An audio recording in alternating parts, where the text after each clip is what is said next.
प्यारे बच्चों, सबसे पहली चीज तो आप क्वेश्चन पाओगे तो पहले समझने का प्रयास करिएगा कि कौन सी सवाल समतापी प्रक्रम की है और कौन सी रुद्धोष्म।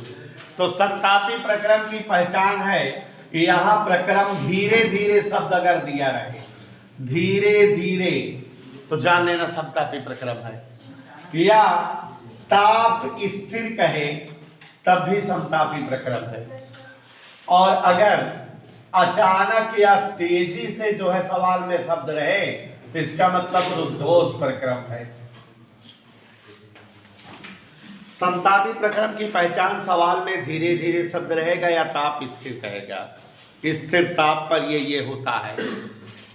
रुद्धोष प्रक्रम के लिए अचानक शब्द रहेगा, तेजी से रहेगा या रुद्धोष में रीति कहेगा। अब बेटा इसमें केवल एक ही सूत्र प्रयोग करेंगे क्योंकि समतापी प्रक्रम बायल के नियम का पालन करता है और वो ये सूत्र लगेगा P1 V1 बराबर P2 V2। मात्र इसी सूत्र पर इस टॉपिक पर सवालें आ जाएंगे, लेकिन इस पर जो सवालें होंगी वो P1 V1 घात गामा बराबर P2 V2 घात गामा, ये तब यूज होगा जबकि सवाल में केवल दाब और आयतन रहे। तब यूज होगा जब सवाल में दाब और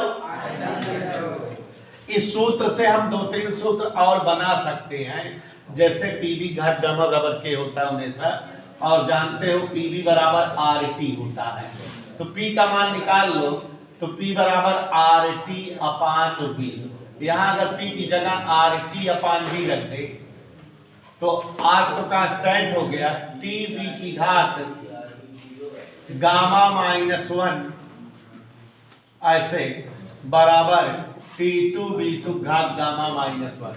मतलब ये सूत्र तब लगेगा जब सवाल में ताप और आयतन की बात रहे। जब कह दे कि प्रारंभिक ताप इतना, प्रारंभिक आयतन इतना, प्रारंभिक बाद में ताप इतना, तो आयतन क्या हो जाएगा। जब सवाल दाब और आयतन में रहे पहला सूत्र लगाएंगे। जब सवाल दाब और आयतन में रहे तो पहला सूत्र P1 V1 घाते गामा बराबर P2 V2 घात गामा, और जब सवाल ताप और आयतन में रहे तो दूसरा सूत्र लगाएंगे T1 V1 घाते गामा बराबर T2 V2 घात गामा। एक और सूत्र हो सकता है P और T का, जैसे यहाँ अगर V का मान निकालें तो RT बटा P हो जाता है। V का मान निकालें क्या हो जाता है, तो यहाँ रख दें अगर P RT बटा P की घात गामा बराबर के, तो यहाँ T की घात गामा बटे P की घात गामा -1, ये सूत्र बनता है। मतलब T की घात गामा बटे P की घात गामा -1 बराबर T2 घात गामा बटे P2 घात गामा -1। तो ये एक ही सूत्र पर सवाल है, हो सकता है का सवाल इस पर या इस पर आ जाए।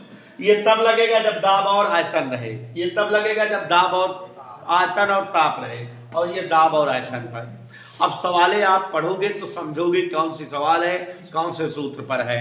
तो देखो जरा, पहली सवाल हम बोले हैं, ध्यान से सुनिएगा।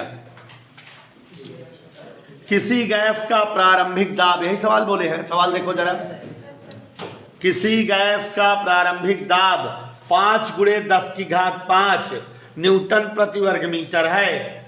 तो प्रारंभिक दाब है, इसका मतलब बेटा P1 है। 5 × 10⁵ कितना है, 5। हाँ, आगे पढ़ रहे हैं।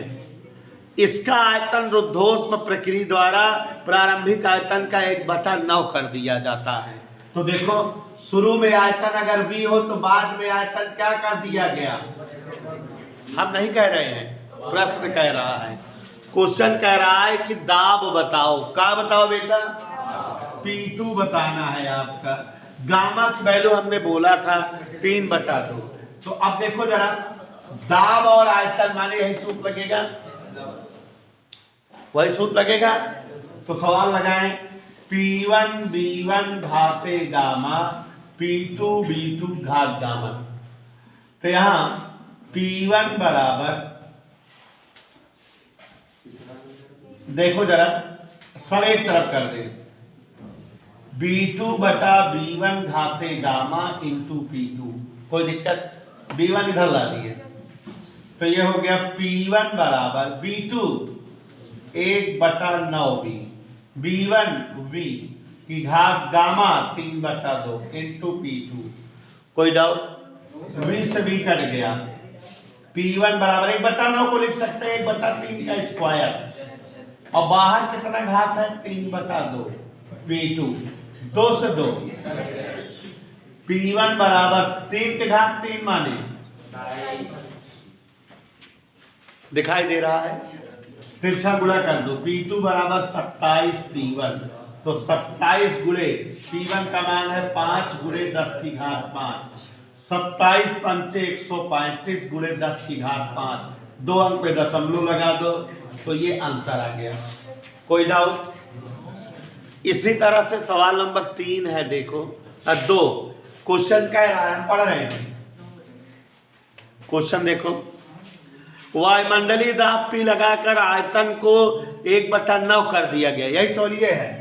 वायुमंडलीय दाब शुरू में P है, आयतन कितना कर दिया गया 1/9, और आपको गामा कितना दिया है 3/2, बाद वाला दाब बताना है, यही सवाल है।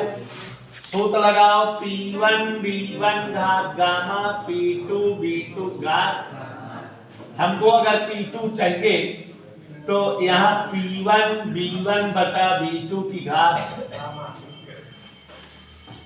P1 की जगह B, B1 जगह B, B2 की जगह 1/9B, घाते 3/2, गामा का मान V से V, तो P गुणे 9 के घात 3/2, जानता है 9 माने 3 घाते 2, 2 कर दिए 3 घाते 3 माने दाब क्या आ जाएगा बच्चों 27 P। तो अगर जो है हम आयतन को 1/9 कर दे तो दाब हमारा 1 बटा, और हमारा दाब 27 गुना हो जाएगा।